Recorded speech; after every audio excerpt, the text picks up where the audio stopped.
County Cullen, another black gay poet. Harlem Renaissance. Yet I do marvel.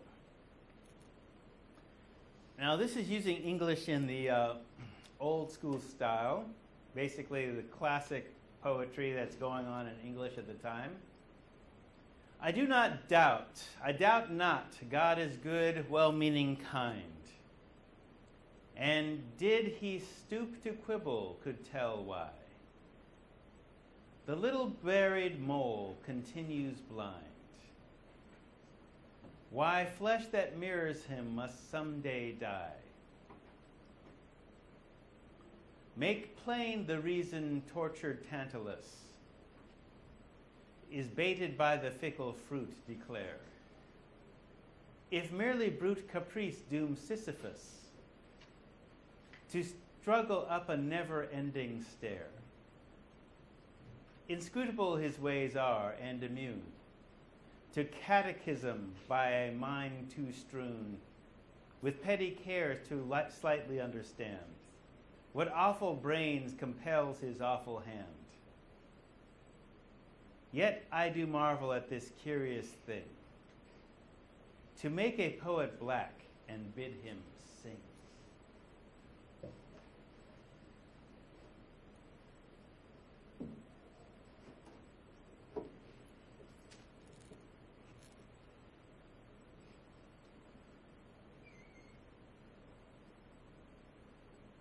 Well, the style is classical English. It requires that you have a classical background.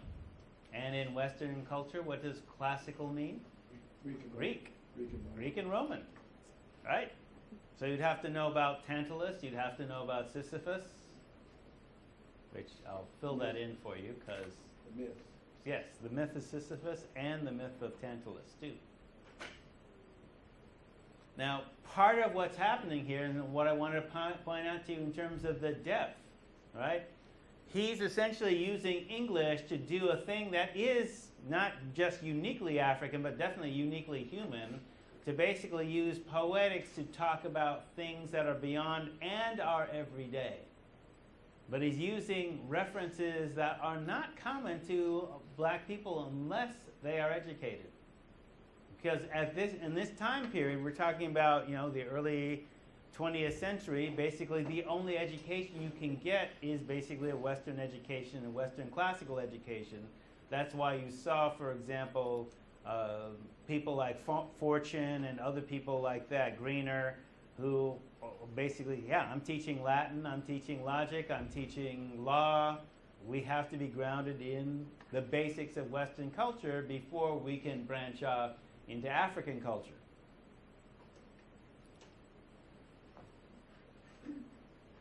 So, Tantalus. So in terms of literacy, I'm part of the Umwelt. And you will see this in many contemporary rap artists today. And in contemporary hip-hop. There's usually a reference to multiple meanings within the song, within the lyric, that require that you know the history. Okay? How many of you read The Prince? Well, why am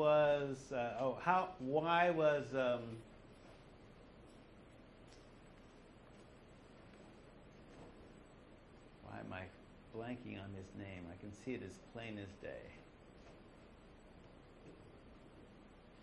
Why was Tupac named Machiavelli? Why did he take on that name?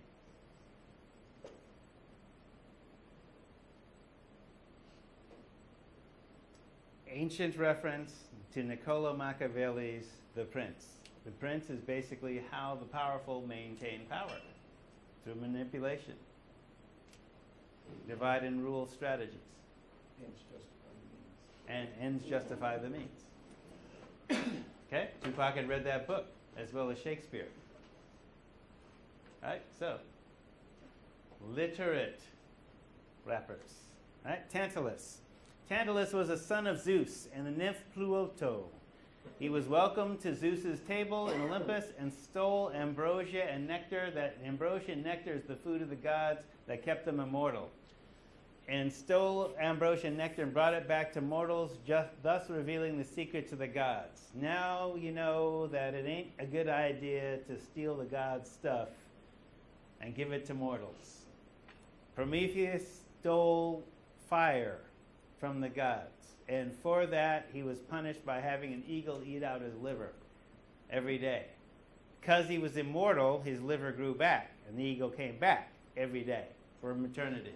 So the gods don't kind of like it when you mess with their stuff, right? So Tantalus was punished in a particular way. His punishment was to stand in a pool beneath a fruit tree with low branches. When he reached for the fruit, the branches raised the fruit from his grasp. When he bent to get a drink, the water receded before he could get any. Always hungry, always thirsty, always just out of reach. Tantalus, tantalizing.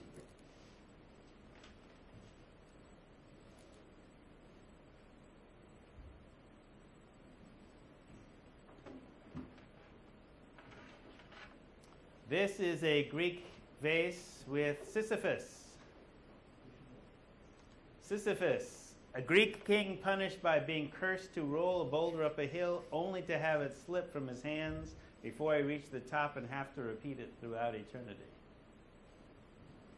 So when they talk about a Sisyphean task, it's difficult and repeated because you don't necessarily meet with success. Or you might, but it's difficult. Okay? Unending repetitive tasks, tasks that are pointless and unrewarding.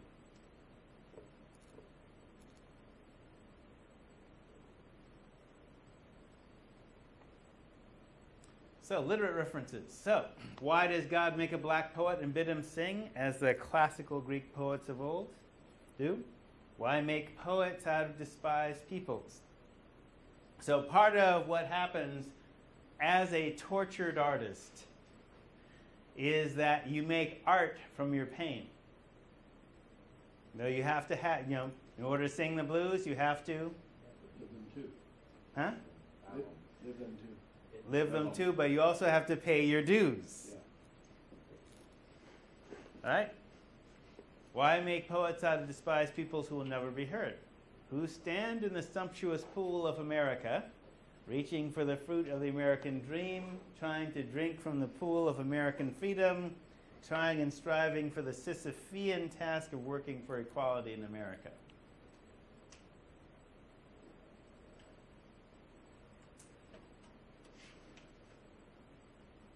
I do have a poetic license too.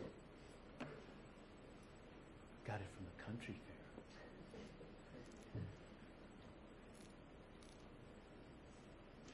fair. Okay? So, a renaissance arises out of the dark ages of slavery, which ain't quite over. So, the reason they are making this reference to the Harlem Renaissance, and the Renaissance is where Europe came out of the dark ages. Africa never had a dark ages. But here we are living in the pool of the pinnacle of Western civilization, and they went through a dark ages, and we're going through our dark ages, too. So, pro-life and cowardice. Let me give you something. So, I had to throw this in because there's kind of this interesting disconnect. So, people talk about praying for the life of unborn, and I'm going to be in trouble for this, I'm sure, but here we go. This actually happened. Okay? So, you pray for the life of the unborn, but you do nothing to feed the hungry children already born. No prenatal care, nothing. Oh, we're against welfare. Why is that? Jesus said, suffer the little children. Don't think meant starving or beat them, but whatever. You say you don't want they moms on welfare, but make moms work 3 jobs with no medical or child care, and that's welfare reform. 3 minimum wage jobs. We talked about how much a minimum wage would actually be if it kept up with inflation, right? Okay, so 3 minimum wage jobs with no child care and no medical to get their welfare benefits. Who is that serving exactly? Okay, bomb our churches, bomb abortion clinics. Are they faithful Christians or racist cynics? So, I heard of an abortion protest at a Portland clinic. I was living up there and training with this school, a martial arts school called One with Heart. They still exist. And basically what this school did is it actually had escorts in terms of people who wanted to avail themselves of the services of this particular clinic. And whenever a protest was mounted, they would actually have skilled martial artists escort the couples into the clinic. Right? So the chanting, sign-waving crowd blocked white women's entrance, and that's why they had the school to go through the hostile crowd. But when a black man and a white woman approached, the crowd let them through without reproach. Pro-life, huh? So apparently not all life. And so when you look at this, so if it's white babies, they think abortion is genocide, but if the babies are mixed race, they say, let them die.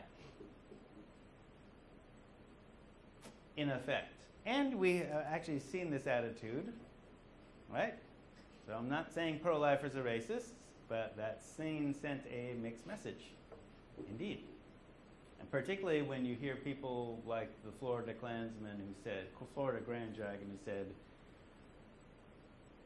abortion clinics should be bombed because lesbian Jew nurses are killing white babies. So, wait. Lesbian Jew nurses are staffing abortion clinics and killing white babies, and that's genocide? Okay. Yeah. So not all life is precious in some people's sight. So we talked about, you've seen, I gave you references to Mary Turner's lynching, yeah? Okay, all right. So we'll skip past this. Strange Fruit by Billie Holiday and Nina Simone.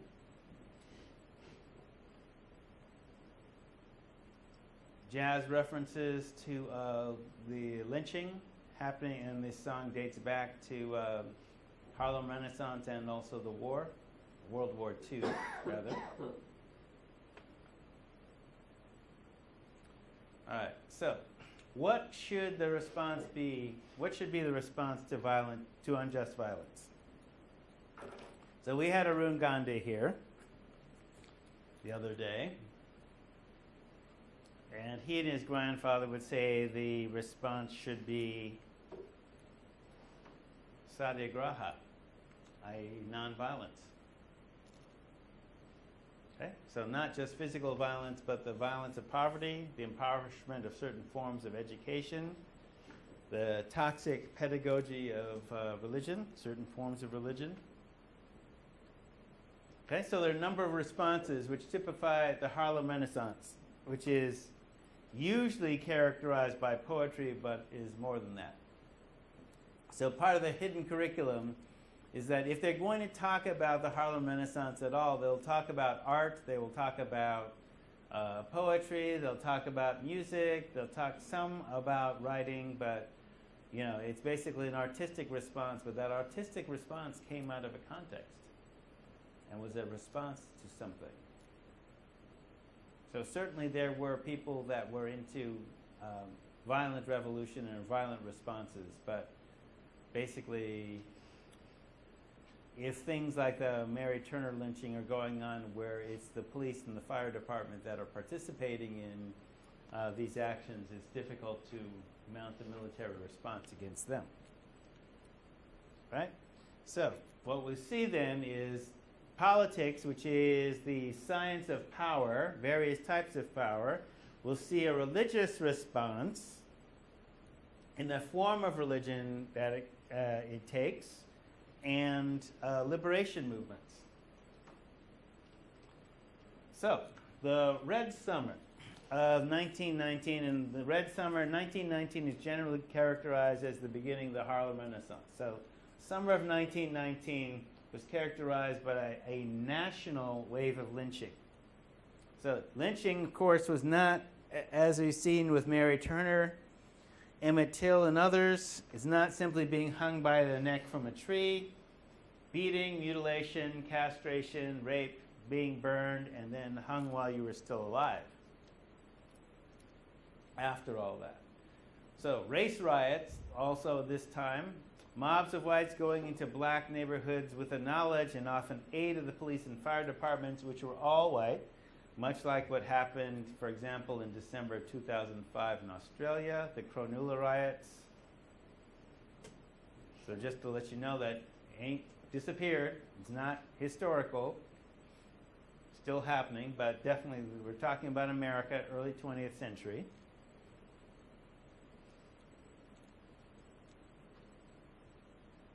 So the Renaissance. So one response to oppression is in creativity, in dance, art, science, music, poetry, literature, political activism, and self-help movements. So when I talked about Aaron Douglas at way at the beginning of the class, and we talked about those different elements, that painting was just basically produced during the Harlem Renaissance. It exemplifies the entire movement, where people are looking at different solutions and making political statements. So the reason I talked about within separatism, there's some people are saying, okay, the only way we can help ourselves is to lead, be separate. So such a period, experienced in Harlem, New York. It also should be noted, the Harlem Renaissance, that movement is happening nationally. Okay, we only focus on Harlem as an exemplar, that's the word, an example, of the movement that typified what was going on in other places.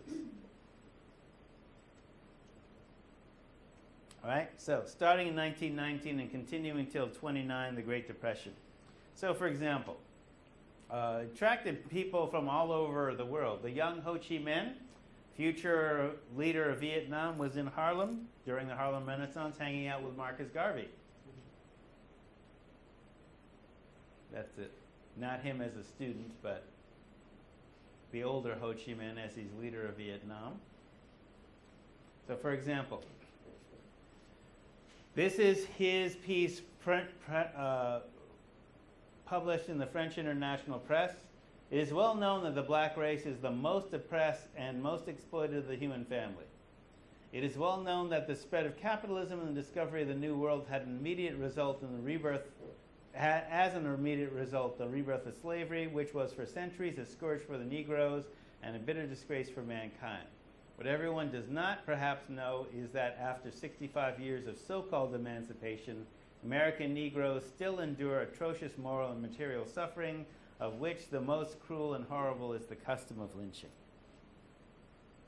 So a Vietnamese is writing this about black people. Greatest Know your biography enemy. I've ever read. Best one I've ever read is Ho Chi Minh. He was the most maligned and misunderstood person in history from U.S. perspective. And he would have been our ally if we would have turned our backs on him. Yes. Senator Hatfield told you as much, actually. The word lynching comes from Lynch. Lynch was the name of a planter in Virginia, a landlord and judge. Availing himself of the trouble of the War of Independence, he took control of the whole district into his hands. He inflicted the most savage punishment without trial or process of law on loyalists and Tories. Thanks to the slave traders, the Ku Klux Klan, and other secret societies, the illegal and barbarous practice of lynching is spreading and continuing widely in the states of the American Union. It has become more inhuman since the emancipation of the blacks, and especially directed at the latter. And then he gives statistics.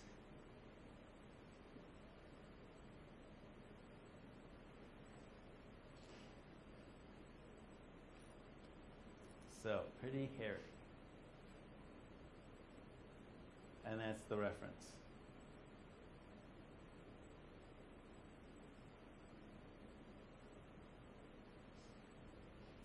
In 1924.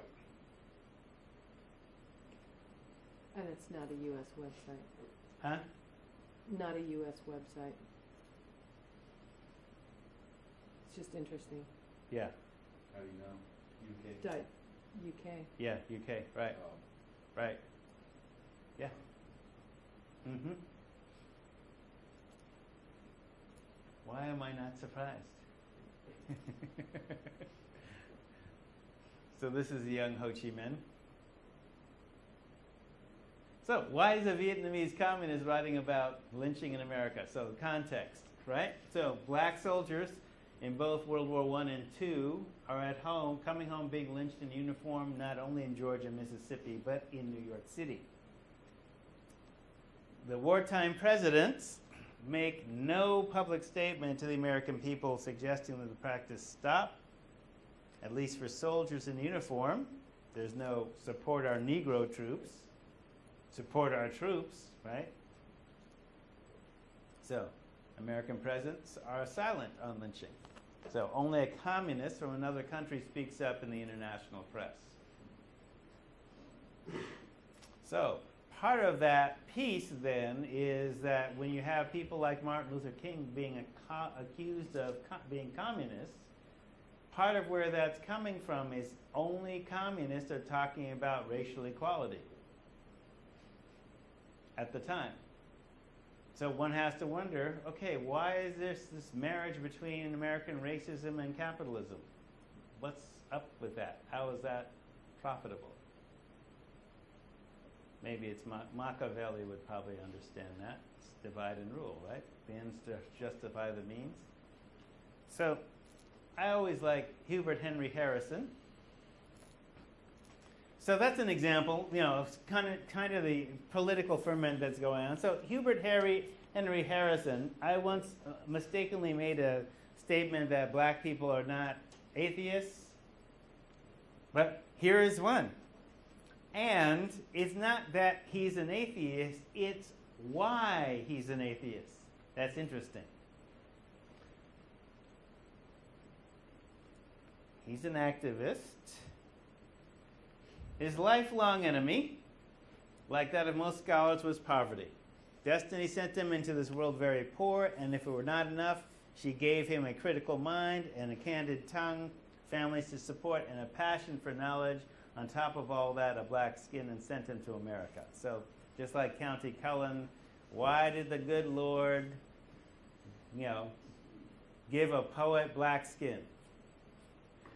So, one reason Harrison's not better known is because he was a champion of unpopular causes. He was a great scholar, orator, and writer.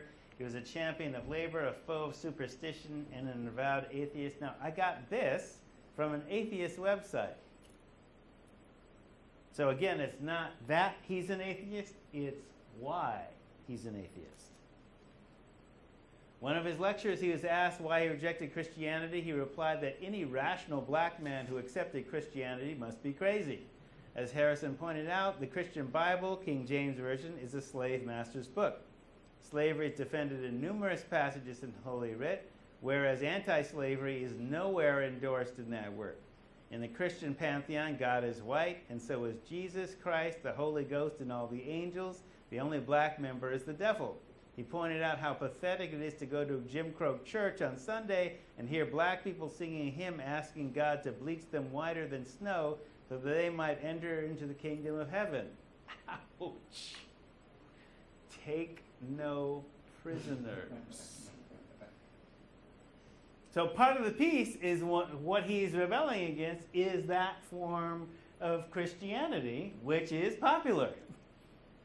Okay, the Klan is basically saying, okay, the reason we're bombing churches and burning crosses is to basically the pure light of Christianity where God doesn't want the races to mix. And God made black people inferior, and King James Version of the Bible says that. And this is where I get even more trouble than even putting this up. somebody sent me a reference about King James, saying King James is gay. Like, what? Wait a minute. Where'd that come from? So they give me references. So you know nursery rhymes, right? Georgie, porgy, pudding and pie, kissed the girl and made him cry, right? Georgia Buckingham. Like, okay, I hate using this kind of reference, but the Three Musketeer movies where Orlando Bloom is playing Buckingham, Buckingham is King James's lover. Yeah, King James is married. He's in a heterosexual marriage for convenience, but Buckingham was his lover. That's the reference to that. Mary, Queen of Scots, is King James's mom. King James's dad was dead. He was raised by a French courtier who was gay. And how that works: Mary, Queen of Scots, Mary, quite contrary, how does your garden grow? With silver barrels and cockle shells and pretty maids all in a row. The garden referred to as a graveyard. Silver bells and cockle shells are torture devices. Cockle shells, you can imagine what that is referencing. For male-specific torture device. Pretty maids all in a row. The pretty maids is the guillotine. Okay? So, King James. How do you know that? Like, why is that the guillotine? How do you know that? Oh, well, it's the same sense and the same culture that ring around the rosy, pocket full of posy, ashes, ashes, we all fall down. That's a coded reference to the plague. Okay? Yeah, so ring around the rosy, rosacea, bubonic plague, pocket full of posies, they stuffed. You stank as you were dying or dead. Put roses, ashes, ashes, we all fall down. Ash, burn the bodies to keep the plague from spreading. All fall down, you know, it's a plague. We're all dying, right? That turned into a kid's little... Yeah, how did all those nursery rhymes that are coded historical references basically were probably created as a satire at the time, but later on they become kids' nursery rhymes, right? Divorced from the historical context. So part of the piece with Georgie Porgy and Mary, quite contrary, is that it is referring to actual historical events. So even if King James was gay, he creates a Bible that persecutes gays, and he also himself persecuted gays. Not if they were royal, right? Because before his time, you could be killed for attempting to read the Bible if you were in England. So the idea of creating a Bible that the common people would read, is that necessarily about spreading the gospel, or is it something else? It's about breaking from It's the about Catholic power. Church. Right, and taking power from the Catholic Church, too. So it's kind of interesting, the whole thing with the Pope resigning and, there's a secret gay priest sex ring, whatever. I mean, it's like, okay, this is the same run-ins. They've been doing power. Thousands of years. Power does what power does, So the idea then, Harrison becoming an atheist basically because the popular expression is racist. And so being an atheist is one response. There's also liberation theology, which says, okay, we have to use this King James version of the Bible until we get something else. But he probably isn't really a racist, which is against the anathema to the white man's. Right. Right. But so the fact that he's not taught, really, that I had to find this on an atheist website because, okay, is there a black atheist? And type that into Google and boom, his name comes up. And wow, okay. Another favorite hymn among black Christians is "You Can Have All the World, but Just Give Me Jesus." Harrison argued that he would rather remain black and go to hell. After all, the devil and all his imps are black, and he would feel at home among black people. There would be a heat problem, but in due time one will get used to it and perhaps enjoy it. In summing up, he would say they had no intention of bowing down to a lily-white God or worshiping a Jim Crow Jesus. His candor sometimes infuriated religionists, and riots occurred at his meeting. So if we were to speak of him today, it would be to say he was against what we call white supremacy in all its forms and places, with all the racial violence being perpetuated by some Christians. Other Christians basically do nothing to stop it. And so even if we say that the Klan is a minority, nobody is stopping them. They are being silent and inactive. All right? So, evil triumphs when good people do nothing, particularly remaining silent, particularly not giving aid and comfort to victims, and particularly when the violence is perpetuated by the people charged to uphold the law. And these people are not prosecuted. So, evil triumphs.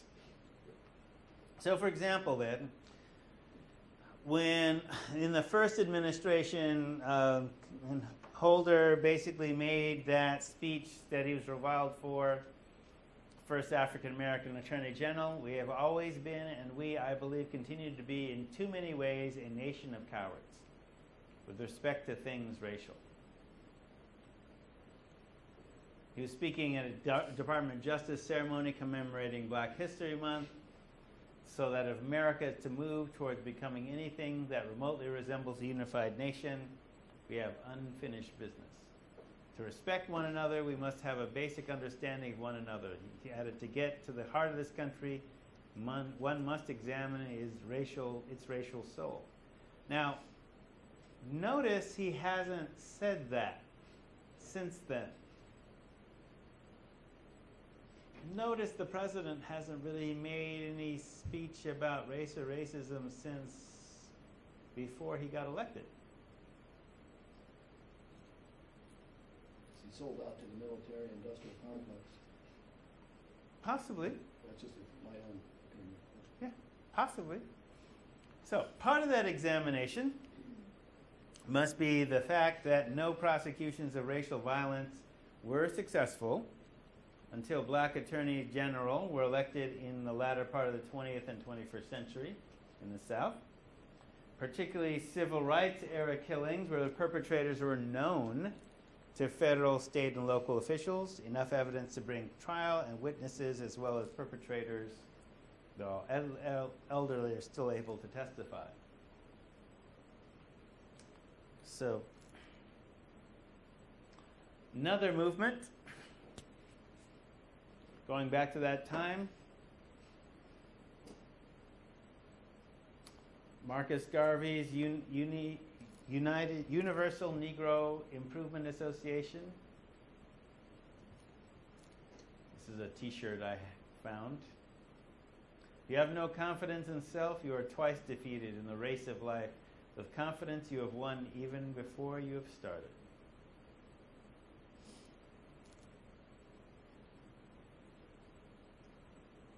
Mr. Garvey. So there was a play, still exists. His speech from in White America. We are too large and great in numbers not to be a great people, a great race, and a great nation. We are descendants of a suffering people. We are the descendants of a people determined to suffer no longer. The time has now come when we must seek our place in the sun. If Europe is for the Europeans, then Africa shall be for the black peoples of the world. We're not asking all the Negroes of the United States to leave for Africa. The majority of us may remain here. But we must send our scientists, our mechanics, and our artisans, and let them build railroads. Let them build the great educational and other institutions necessary, and when they are constructed, the time will come for the command to be given. Come home. The hour has come for the Negro to take his own initiative. No more fear, no more cringing, no more sycophantic begging and pleading. Destiny leads us to liberty, to freedom. That freedom that Victoria of England never gave. That liberty that Lincoln never meant. That liberty, that freedom that will see us men among men, that will make us a great and powerful people.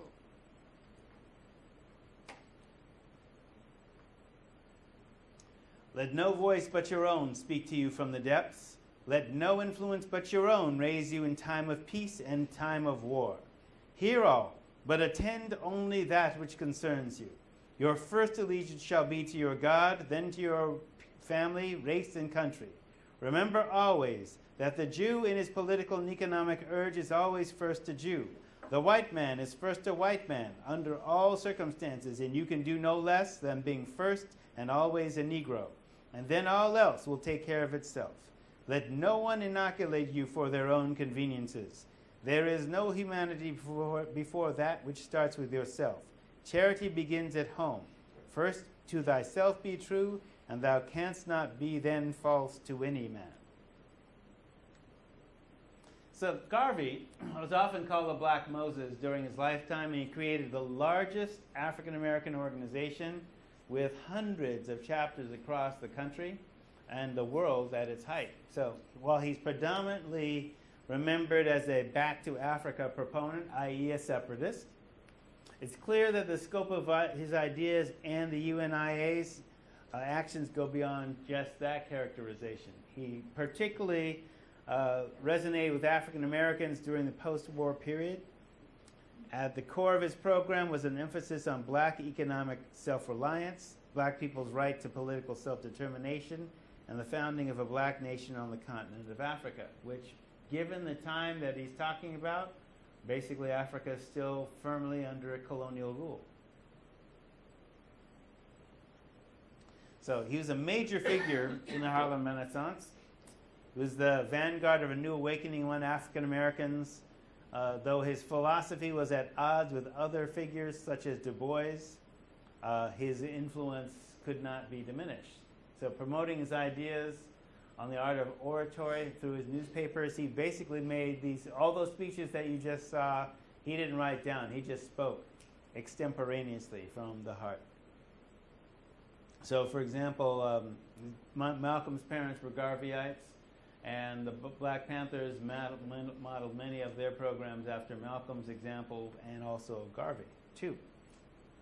So, he witnessed that, for example, though blacks were in the armed forces or army, demonstrated distinguished service, they were not given the same rights as whites at home. He realized they were never going to be integrated, or that way it appeared to him. So believed that autonomy could be obtained by leaving, essentially. Unity, pride, and cultural heritage. So with that goal, he started a new branch of the UNIA in New York in 1917. So the idea of black nationalism. So he thought that African Americans had a poor perceptions of themselves based on the educational system at the time. And he started their own newspaper, Negro World, and spread that message throughout the U.S., Central America, Canada, Europe, and Africa.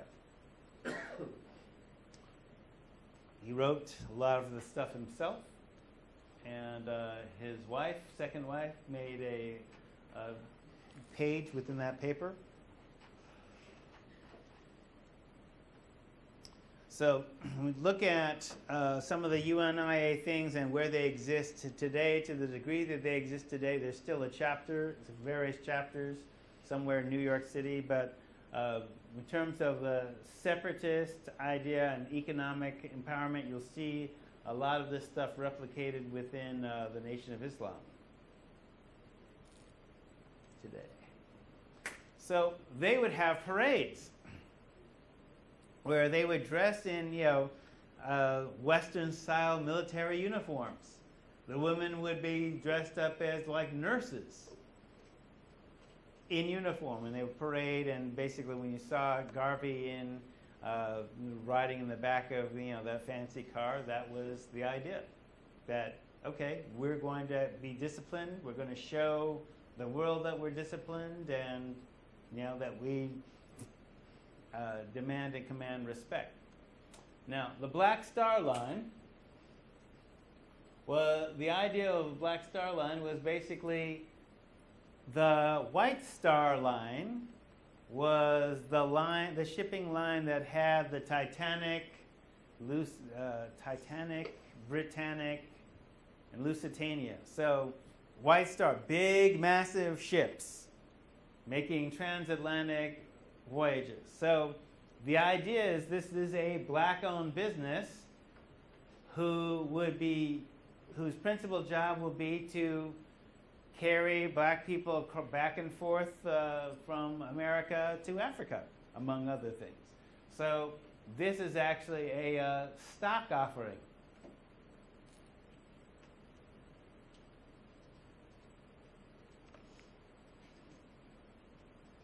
So if you think about a corporation capitalized at $500,000 under the law of the state of Delaware,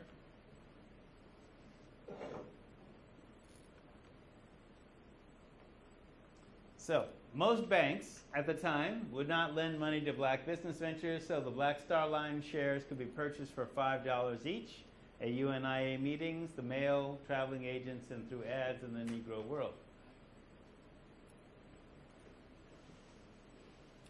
So, starting black-owned, the SS Frederick Douglass, operated by an all-black crew under the command of Joshua Coburn, a black captain, naturally.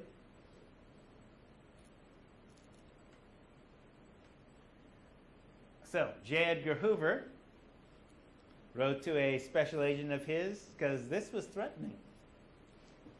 Unfortunately, however, he has not yet violated any federal law whereby he could be proceeded against on the grounds of being an undesirable alien from the point of view of deportation. So, Garvey was Jamaican on U.S. soil and becoming an international leader.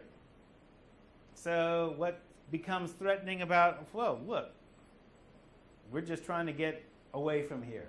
Y'all don't want us anyway. We're just facilitating that move on our own. What's wrong with that exactly? Well, you're a leader, and that you're giving these people ideas. So they started an investigation against Garvey and his business ventures. In February, he was indicted on charges of mail fraud for using a picture that they had not yet acquired on the advertisement for purchasing stock shares on the Black Star Line. Okay, so the stock was never offered to the general public, but only to African Americans who were in any case more intent on racial uplift in general than whatever specific profits might be gained. You know, that's like, I actually bought a share of the moon.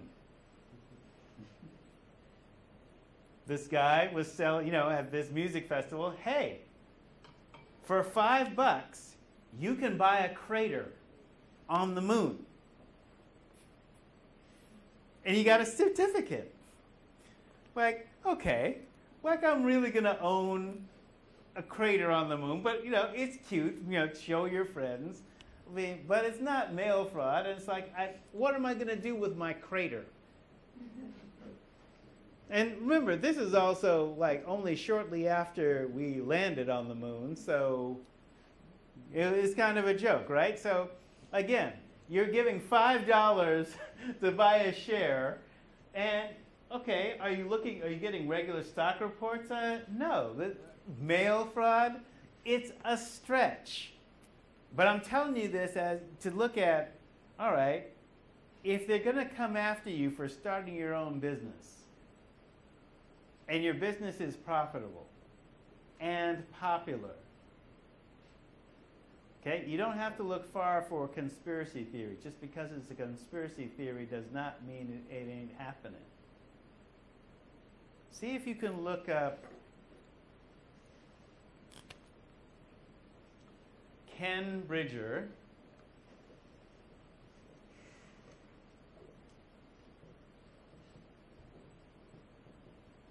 and the Mata Network.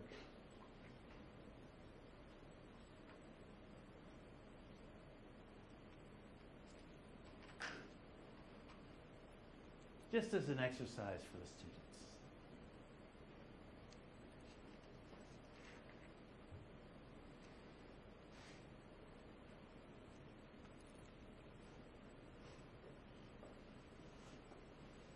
All right, so that Black Star steamship line intended to provide a means for us to get to Africa. Company's 3 ships, Frederick Douglass, were owned and operated by black people, made travel and trade possible between U.S., Caribbean, Central America, and Africa. The economically independent Black Star Line was a symbol of pride and seemed to attract more members to the UNIA. So Universal Negro Improvement Association. So Universal basically is referring, just like the NAACP meant colored people, people of color worldwide, universal meant black people planet-wide, everywhere. So not just in America. So even after thousands of people came out to support him, he was found guilty and sentenced to 5 years in prison. After petitioning, pardoned him, and was deported, never to return to the U.S., though he did inspire lots of folks after that. The Black Star Line failed in 21, ended operations, deported to Jamaica, and Garveyism is central to the development of black consciousness and pride at the core of the 20th century freedom movement. So, for example, Africana.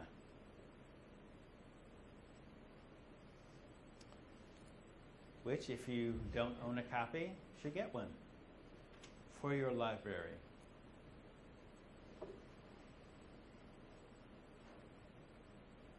So, Universal Negro Improvement Association and African Communities League. So, for example, they are still in existence. Commemorating the anniversary of Gambia's independence. African Orthodox Church in Harlem.